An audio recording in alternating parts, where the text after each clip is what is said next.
ta e nước mi ta vì ta ba lơ yêu go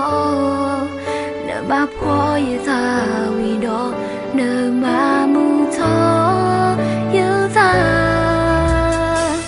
giờ cứ mừng si thọ nợ cứ thế cứ thọ ta nợ mu giờ cứ mừng hà lo nợ sợ nghĩ cha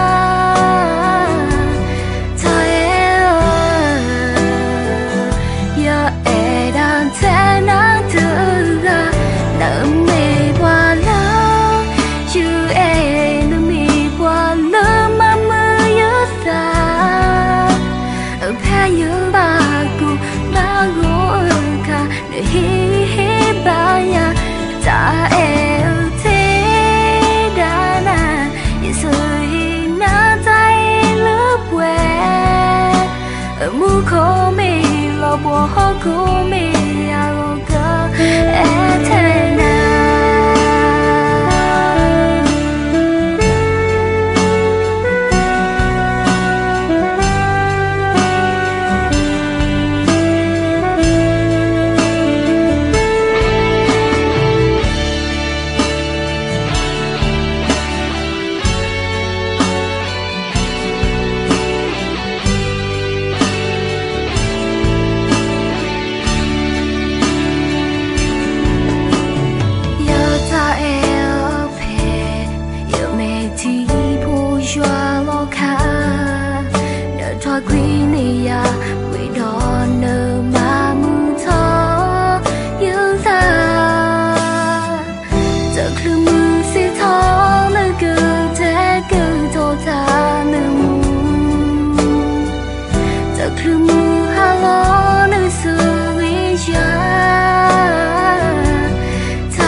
ta e